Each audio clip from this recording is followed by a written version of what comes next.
Баршаңызға қайырлы күн, арнама қош келдіңіздер.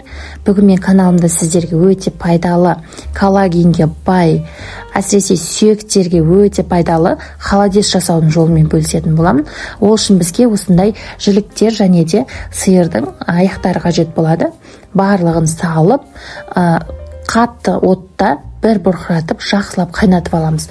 Содан соң осы қайнаған суымызды төгіп, басынан мұздай суымызды құйып, қайнауға жібереміз.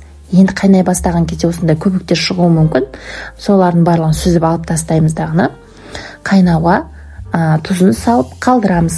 Кем дегенде 6-7 сағат қайнаса өте тамаша холодец болады. Бұл холодецті жесеңіздер ағзаларыңызға өте пайдалы, коллагенге бай, сүйектеріңіз сырқырамай, денсаулықтарыңыз мықты болатын болады. Міндетті түрде жасап көріңіздер. Видео ұнаса достарыңызбен бөлісе отырыңыздар.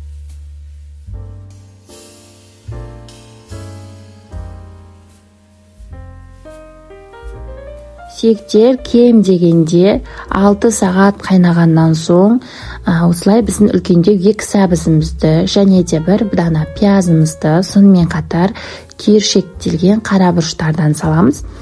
Көп қоспаймыз, 5-6 данасын ғана саламыз. Сонымен қатар лавр жапырақтарын саламыз. Өте керемет қош иіс береді.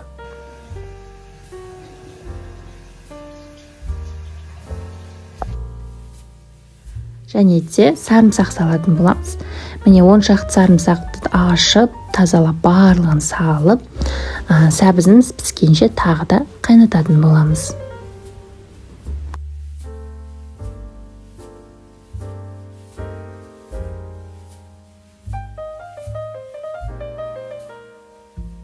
Міне сәбіздеріміз пісті.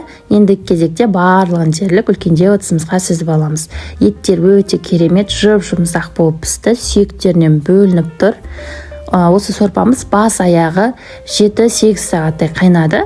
Осылай ұзақ қайнатсаңыздар, холодецтеріңіз өте керемет шығатын болады. Егер видео ұнап жатса, каналға тіркеліп лайк басып, достарыңызбен бөлісе отырыңыздар. Келесі кезекте осы біздің сүзіп алған еттерімізді сүйегінен ажыратамыз. Барлығын ажыратып, дайындап, бөлек ыдысымызға салып қоямыз. Сол аралықта біздің сорпамызды сүзетін боламыз. Осындай арнайы ситаның көмегімен сорпамызды сүземіз. Сорпаның құрамындағы артық сүйектер қалып қалмау керек. Және де бұрыштар, лавровый листтар, чесноктар барлық қалып қалмау үшін осылай сүзіп дайындап қоямыз. Келесі кезекте біздің сүйектен ажыратып алған еттеріміздің барлығын осылай ет тартқыштан өткіземіз, немесе майдалап турап қоссаңыздар да болады. Сүзіп дайындап қойған сорпамызға осы ет тартқыштан өткен етімізді салып, жақсылап араластырып жібереміз. Содан соң келесі кезекте ыдыстарымызға құйып, қатыруды бастаймыз. Ол үшін бізге сәндік үшін сәбіздерімізді тураймыз. Сәбіздерімізді осылай жұқа етіп барлығын тураймыз. Сонымен қатар жұмыртқа қоссаңыздар да болады. Осылай ыдыстарымызды дайындаймыз. Түбіне осы сәндік үшін жасалған біздің сәбіздерімізді, жұмыртқаларымызды саламыз. Сонымен қатар аскөктерді немесе петрушкаларды салып қолдансаңыздар да болады. Олар да өте тамаша болып көрінеді. Міне барлық ыдыстарымызға сәбіздерді орналастырдық. 1-2 ыдысқа ғана жұмыртқа салдым. Осылай сорпамызды араластырып құйып отырамыз. Әр құйған кезде міндетті түрде араластырып тұрыңыздар. Осылай мен кеселерге құйдым, толтырмай жарты-жартыдан барлығын қайта араластырып отыра, барлық ыдысқа толығымен құйып шығамыз.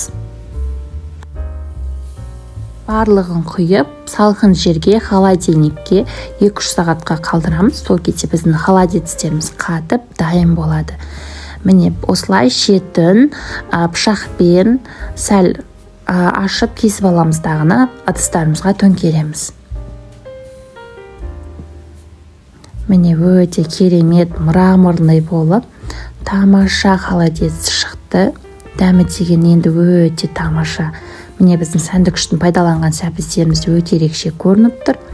Міндетті түрде осылай жасап көріңіздер. Бір жасағаннан шығатын өте тамаша, өте дәмді холодец болып шығады. Отбасыларыңызға, өздеріңізге ұнайды деген ойдамын. Видео ұнаса каналға тіркеліп лайк басыңыздар, және де достарыңызбен бөлісе отырыңыздар. Менімен болғандарыңызға рахмет. Ас болсын.